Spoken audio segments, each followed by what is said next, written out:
Assalamualaikum warahmatullahi wabarakatuh. Perkenalkan, nama saya Siti Rahayuningsih dengan NIM B1B1230006. Saya merupakan mahasiswa Prodi Ilmu Pemerintahan angkatan 2023 dari jurusan Ilmu Sosial dan Ilmu Politik Fakultas Hukum Universitas Jambi. Baik, video ini saya buat untuk memenuhi tugas ujian akhir semester pada mata kuliah Korupsi dan Pemerintahan dengan dosen pengampu yaitu Bapak Alfa Beriansyah. Di sini saya diminta menjelaskan terkait analisis pola korupsi dan juga implementasi strategi yang efektif di Indonesia. Baik, memasuki pada latar belakang masalah. Korupsi merupakan suatu permasalahan struktural yang telah lama mengakar dalam sistem pemerintahan dan masyarakat di Indonesia, di mana tindak pidana korupsi ini tidak hanya merugikan negara, namun juga menghambat pembangunan, melemahkan institusi demokrasi, serta menurunkan kepercayaan publik terhadap penyelenggaraan negara. Kasus korupsi di Indonesia sendiri menurunkan sifat kompleks dan sistematik yang mencakup berbagai sektor birokrasi seperti politik dan sektor swasta. Pola korupsi di Indonesia menunjukkan kecenderungan bahwa melibatkan aktor-aktor dari lapisan seperti mulai dari pejabat hingga pelaku usaha. Dalam beberapa kasus, korupsi banyak terjadi dari tindakan kolusi antara pejabat, pemerintah, dan pihak swasta untuk memperoleh keuntungan pribadi dan juga kelompok. Hal ini tentu mencerminkan adanya kelemahan dalam sistem pengawasan dan juga penegakan hukum yang efektif. Dalam upaya pencegahan korupsi telah dilakukan dengan berbagai strategi, baik dilakukan oleh pemerintah maupun masyarakat sipil. Salah satu pendekatan yang digunakan adalah dengan strategi nasional pencegahan korupsi atau Stranas PK, yang mana hal ini menekankan pada tata kelola kolaboratif antara pemerintah, masyarakat, dan juga sektor swasta. Namun, pada implementasinya, strategi ini masih menghadapi berbagai tantangan.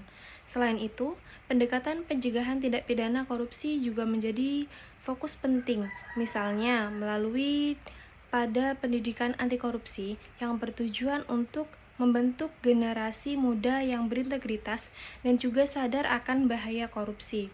Namun, efektivitas pendekatan ini sendiri bergantung pada konsistensi pelaksanaan dan juga dukungan dari berbagai pihak. Dengan melalui berbagai pendekatan dan juga mempertimbangkan komplektivitas serta dinamika korupsi di Indonesia, hal ini dapat mencegah yang dilakukan agar menjadi lebih penting. Hal ini tentunya bertujuan untuk mengidentifikasi kelemahan dan juga merumuskan strategi yang nantinya dapat dilakukan untuk memperkuat upaya pemberantasan korupsi secara sistematik dan juga berkelanjutan. Seperti yang kita tahu, bahwasanya korupsi merupakan permasalahan yang sangat kompleks yang akar penyebabnya sendiri tidak tunggal.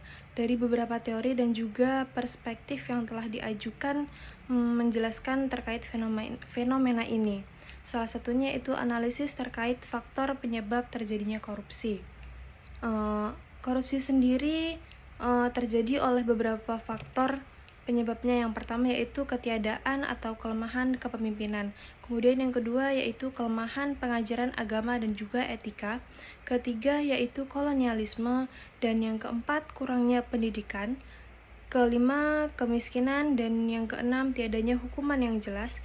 Yang ketujuh yaitu kelangkaan lingkungan yang subur untuk perilaku anti korupsi. Kemudian yang kedelapan ada struktur pemerintahan dan perubahan radikal serta keadaan masyarakat. Selanjutnya, saya akan menjelaskan terkait pola-pola korupsi di Indonesia. Korupsi di Indonesia merupakan salah satu masalah yang kompleks dan juga multifase yang dampaknya meluas kepada berbagai sektor kehidupan.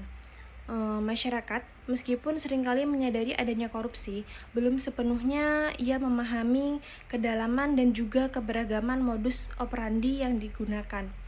Oleh karena itu, pemahaman mendalam terhadap pola-pola korupsi sangat penting untuk dilakukan guna mencegah upaya pencegahan pemberantasan yang efektif.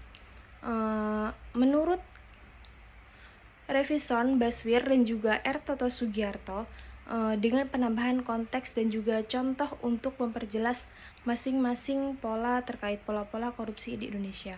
Yang pertama yaitu pola korupsi konvensional adalah suatu bentuk korupsi yang paling klasik dan dapat kita saksikan secara langsung, di mana tindakan yang dilakukan ini bertujuan untuk memperoleh keuntungan pribadi dengan menyalahgunakan wewenang dan juga sumber daya publik, di mana pola ini relatif mudah diidentifikasi namun resikonya cukup tinggi, sehingga semakin banyak pejabat yang beralih ke pola yang lebih terselubung, di mana keberhasilan pola ini lebih tergantung pada lemahnya pengawasan dan juga akuntabilitas serta budaya impunitas.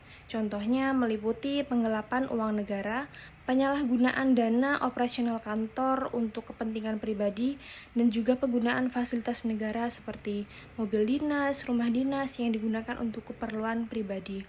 Kemudian yang kedua ada pola korupsi kwitansi fiktif, di mana pola ini jauh lebih canggih dan juga terselubung, yang kemudian melibatkan pemalsuan dokumen seperti kwitansi, faktur, atau bukti pengeluaran lainnya guna mendukung pengeluaran dana negara yang fiktif, yang mana dana ini diklaim telah digunakan untuk suatu keperluan tertentu yang sebenarnya dialihkan untuk keuntungan pribadi, di mana modus ini membutuhkan perencanaan yang cermat dan juga pemahaman yang baik tentang sistem administrasi dan juga keuangan.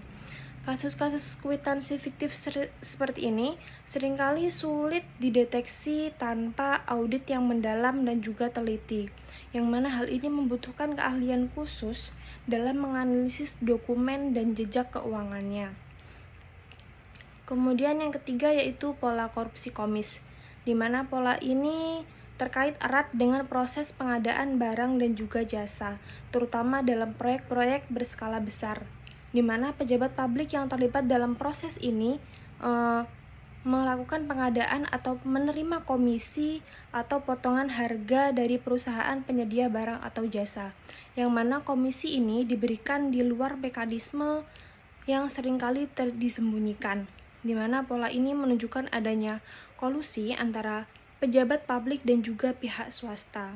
Kemudian yang keempat ada pola korupsi upeti, di mana hal ini merupakan bentuk pungutan liar atau pungli yang sistematis, seperti halnya pejabat publik yang meminta imbalan berupa uang atau barang sebagai syarat untuk mendapatkan pelayanan yang seharusnya bisa diberikan secara adil dan juga transparan, di mana pola ini dapat terjadi di berbagai sektor seperti perizinan, penegakan hukum, dan pelayanan publik lainnya, yang mana korban dari tindakan ini adalah masyarakat umum yang membutuhkan pelayanan tersebut dan dipaksa membayar di luar ketentuan resmi.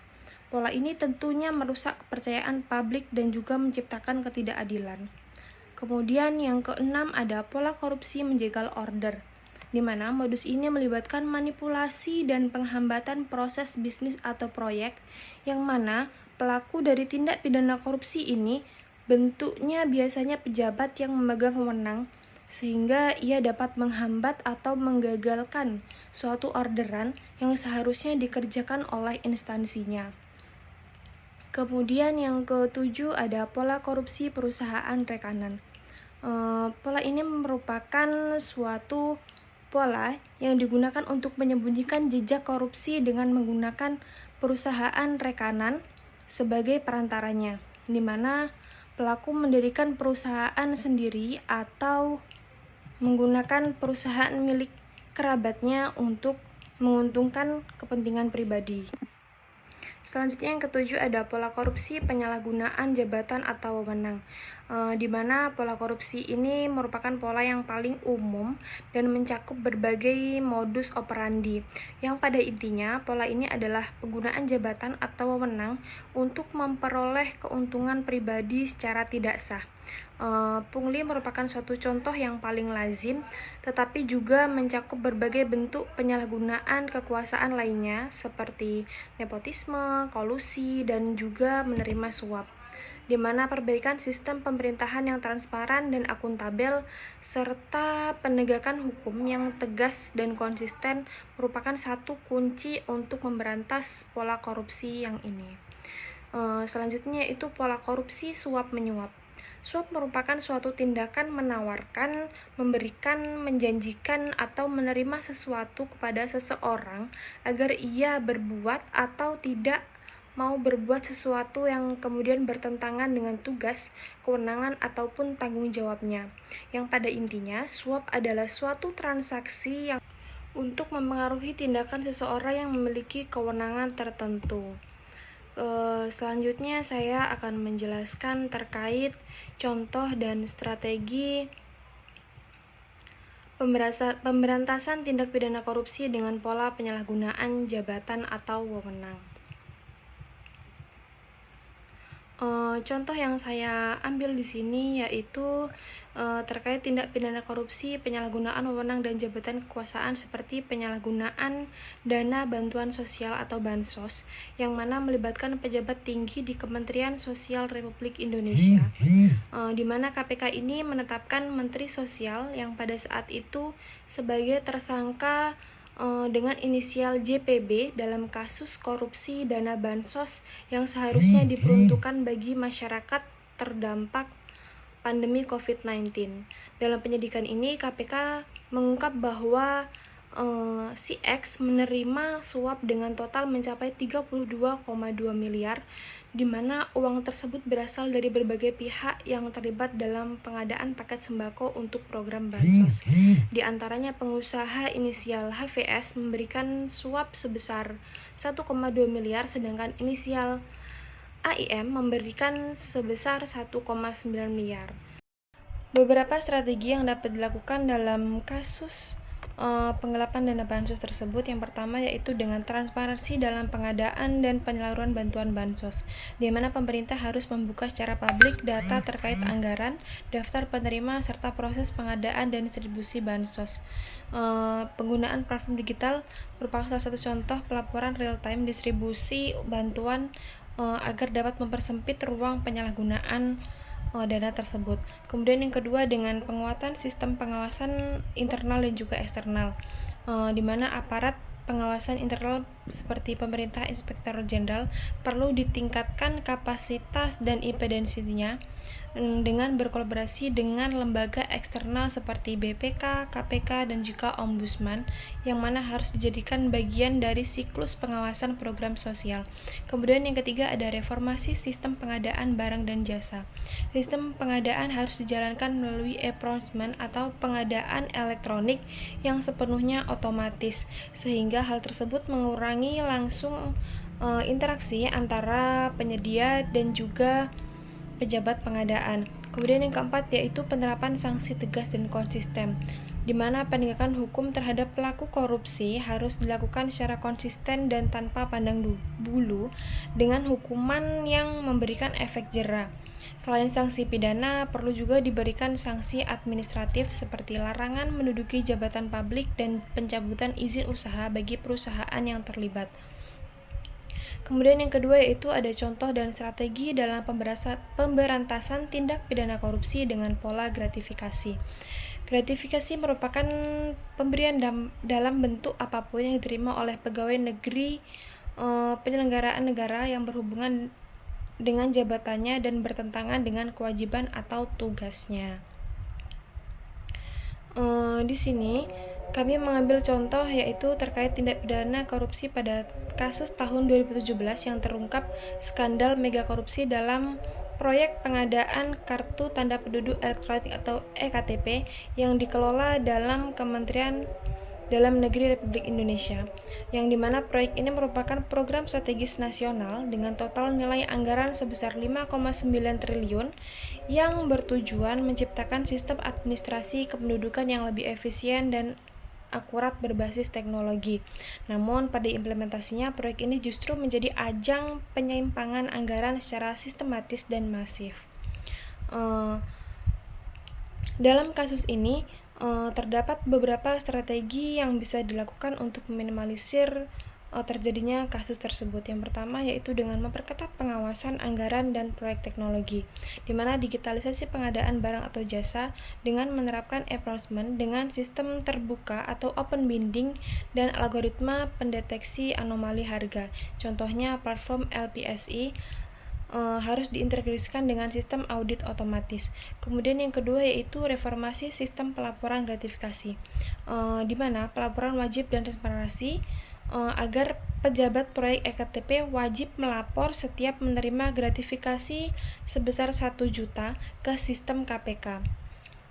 Kemudian dengan memberikan sanksi tegas untuk pelanggar, di mana gratifikasi tidak dilaporkan dalam 3 hari sama dengan pidana, bukan hanya sanksi administratif. Kemudian yang ketiga dengan membatasi interaksi antara pejabat dan juga private sektor, di mana aturan kontak terbuka dari setiap pertemuan pejabat dengan vendor proyek elektronik harus dicatat, termasuk pada agenda, lokasi, dan juga peserta. Selanjutnya yang keempat yaitu dengan edukasi dan budaya anti gratifikasi. Hal ini bisa dilakukan dengan pelatihan khusus untuk pejabat proyek teknologi seperti simulasi kasus gratifikasi EKTP sebagai materi wajib pelatihan integritas, yaitu dengan sosialisasi bahaya gratifikasi terselubung. Contohnya seperti uang transportasi dan juga biaya konsultasi. Kesimpulannya yaitu pemberantasan korupsi tidak cukup hanya dengan penegakan hukum semata, tetapi juga harus dilakukan secara sistematik dan juga berkelanjutan melalui reformasi birokrasi, dengan pendidikan anti korupsi, pembangunan budaya integritas, serta penguatan regulasi dan pengawasan.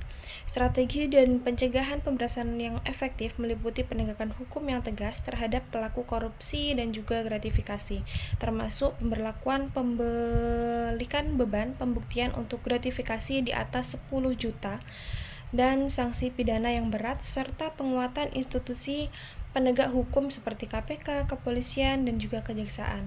Selain itu, digitalisasi layanan publik dan monitoring berbasis indikator menjadi langkah inovatif untuk meningkatkan transparansi dan juga akuntabilitas.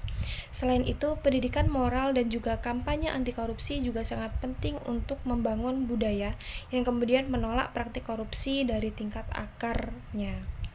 Mungkin itu saja yang dapat saya sampaikan. Ada kurang dan lebihnya saya mohon maaf. Saya akhiri. Wassalamualaikum warahmatullahi wabarakatuh.